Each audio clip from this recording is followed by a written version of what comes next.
U današnjoj epizodi ja kažem da će izbjeći kišu. Srećom, mi ćemo tamo prije onoga skrenuti, prije onih oblaka. Nešto nije u redu s autom, ne može ići pravo. I ja kažem da će doći u Zagreb.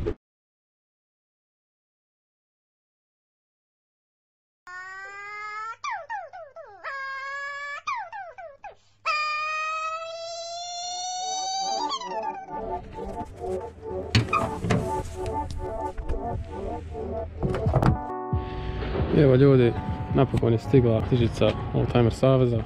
Tako napokon sam mogao doći dole da završim ovo auto po prilogiji da ga odvedem sasvim u Zagreb. E sad, prije nego što krenem na put, sam promijenio još par dodatnih stvari. Tipa, nisam samo filtr zraka promijenio, nisam promijenio ove metlice brisača i nisam ispustio ono jeftino ulje i nasuo bolje.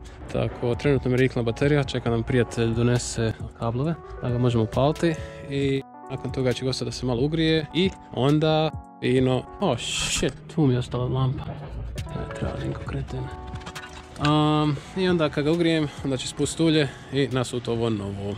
I još zadnja stvar, isto trebam skiniti izolaciju. Kao što vidite, živla neka porodica nečega, tako sad to valja srediti. Znamo.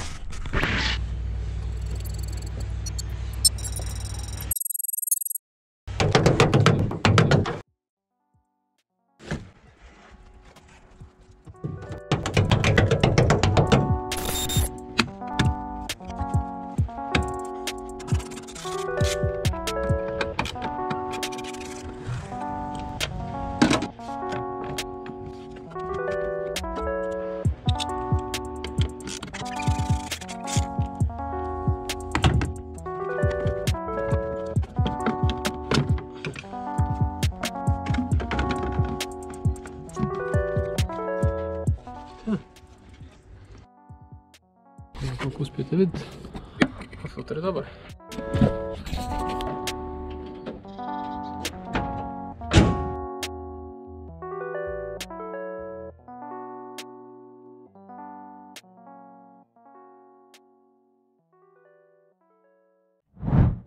Evo ljudi, spustio sam ulje, promijenio sam onih par stvari, sada treba nasuti novo ulje nazad, spustio ga dole, idemo na tehnički da se završi ovo, da dobijemo tehničku specifikaciju, da se završi homologacija. I evo ga ljudi, napokon je sve gotovo, došao je taj dan. Znači, na onu cijenu trebalo samo još platiti dodatno 86 eura otpadna vozila, troškovi i homologacija koja je bila isto 84 eura. Sad stavljaju se tablice, ide se gas za Zagreb.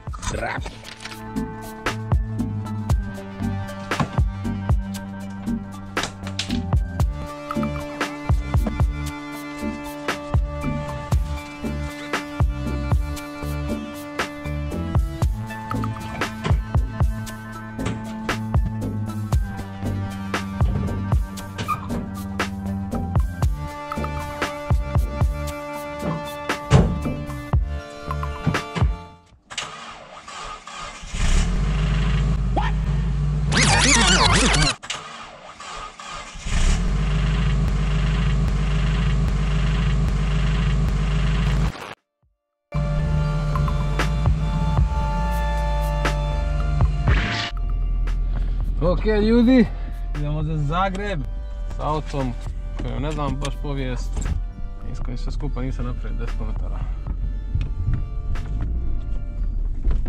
Should be fun.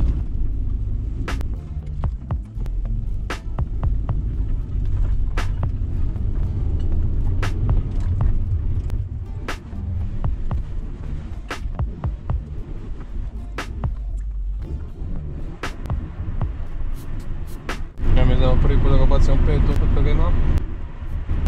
Ogromna je sam razgleda, prvo zadnja dva amortizera, više ne skače. I sad položaj sjedenja, kako mi osjećaj kuda sam u Maricu su.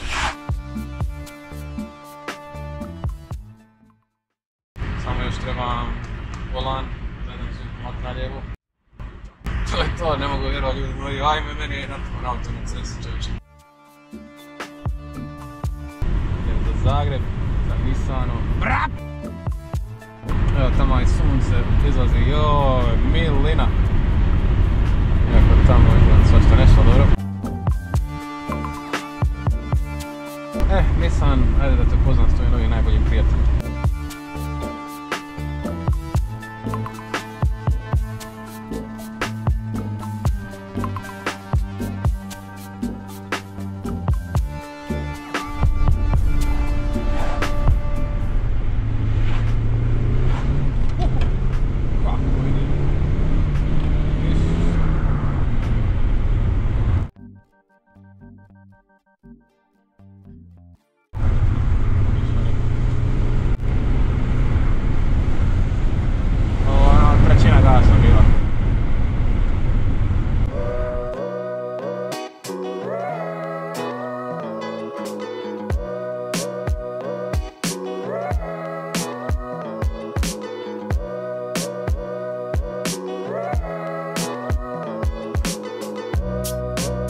Sad, pošto sam kupio 4 različita mikrofona različitog cjenovnog ranga i igrajući se sa njima, dvije stvari sam pogriješio. Prva stvar je što sam kliknuo krivi timelapse i druga stvar je ta što zapravo dosta dijelova gdje sam ja pričao kroz čitavim putem se zapravo ne čuje, odnosno čuje se, ali nije dobra kvaliteta. Jer su ili bili loši mikrofoni, loše postavljeni, VXY, smak svijeta, židovima su oni bili laden nebitni. Uglavnom, ispričavam se za to, ali to bar znači da svaki idući video će biti u izvrsnoj kvaliteti odrađen i nećemo imati više ovih problema.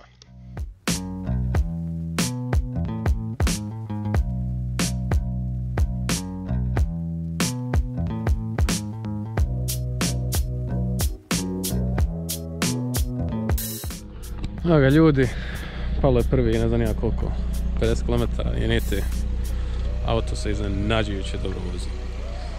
Dobro, preko očajanju je auto malo trese, treba naprijed dovesti pošta, hvala Bogu, ali stvarno se auto predobro vozi. Znači, predobar je turn in, predobro skreće, gas je puno jači nego sam očekivao. Nije sunce, ali bar nije ni kiša, duše jedno tamo je, tamo prema Hvaru, pa da. Tamo u ovom isto nije neko veselje, ali sad ćemo, srećemo, mi ćemo tamo prije onoga skrenuti, prije onih oblaka. Idemo gore do prijatelja posjetiti Donji Proložac, slavi rođendan.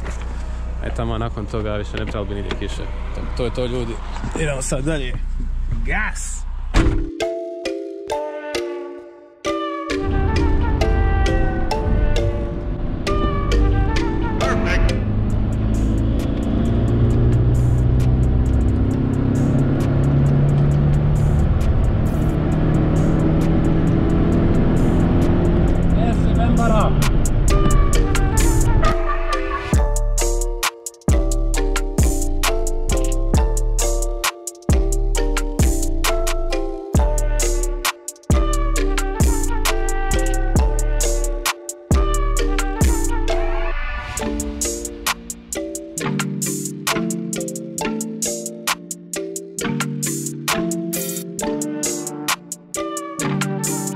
Nadao sam se maknuti s mora prije kiše, jer je prognoza rekla da jedino Dalmacija, ironično od čitave Hrvatske, će imati kišu u prvom dijelu dana, a mene čeka put kroz čitavu državu, tako nisam baš htio se voziti po kiši. Iako inače nema ništa protiv nje, samo ne u situacijama kad imam nepoznato auto, staro auto, koje je zapravo jako zanimljivo po kiši, ajmo samo tako reći, kao što se mogu već vidjeti u prijednoj situaciji. Uglavnom, htio sam se maknuti s mora, međutim evo, kiša me uhvatila, dobro, nema veze. Nadam se samo poslije, jer ima poslije još par dionica koji baš želi malo življe odvoziti, da neće biti kiše.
sada malo informacija o autu. Znači oni koji znaju za ovo auto prilike trebali sve znat, a za one koji ne znaju, u pitanju je znači 1.8 4 cilindra s turbopunjačem koji razvija 170 konja na 6400 okrtaja, dok razvija oko 225 Nm na 4000 okrtaja. Zadnji je pogon i ima od tonu do tonu i 200, moj izvaga na tonu i 80. Auto se proizvodilo od kraja 88. odnosno 89. do 94. godine. I ja sam baš htio ovaj model, znači ovaj model S13. Ovaj sam htio zato što na njega sam patio kad sam bio manji od svih igrica i zato što ima pop-up svjetla, odnosno svjetlane izvlačenje, podzemlje, nisam siguran kako se kaže na način. E sad, ovo auto u Kanadi i Americi kad se kupi, u biti zbog ovog auta je donešeno nešto što se zove porez na drift, odnosno drift tax. Što znači da svaki put kad se ovo auto kupi u Americi, nebitno koliko auto plaćeno, mora se platiti $5000 poreza za drift, jer se zna da će ovo auto na jedan ili drugi način biti u boku i driftati ili profesionalno ili amaterski. E sad, taj drift tax se može odnositi na svako auto, ali ne mora, doduše na ovo su kako ni procjene, ali svaki ovaj Nissan 240 SX, što se zove u Americi, je podložan tome. E sad, u Americi se zove 240 SX zato što za njihovo tržište je 2.4 atmosfera motor, dok je za Europu i Japan 1.8 turbo, gdje se poslije zapravo upgrade na 2.0 turbo, odnosno SR20. Ja sam baš htio ovaj motor zato što ima puno bolji zvuk od SR20. SR20 su već skupe cijene, ovo je dosta podcijenjen motor i zapravo što je zapravo baby brother od RB26, odnosno RB26 motora što je u Nissanu Skyline, uglavnom samo 2 cilindra manje ima, dok je sva ostala filozofija uglavnom ista.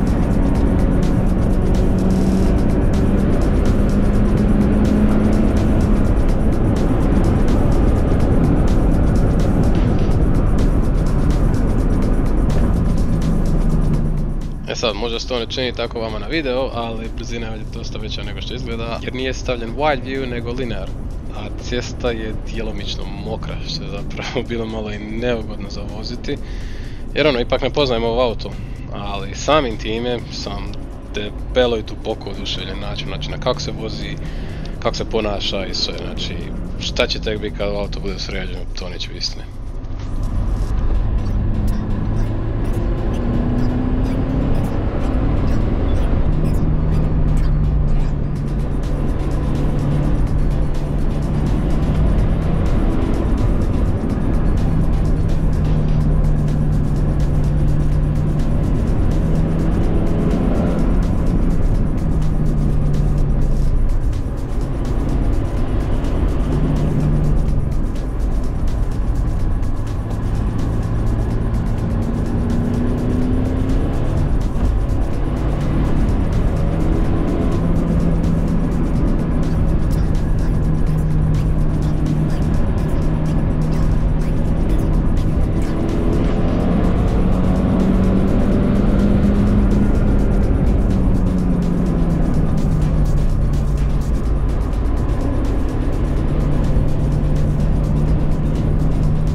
Stao sam jer se čini da čujem zvuk.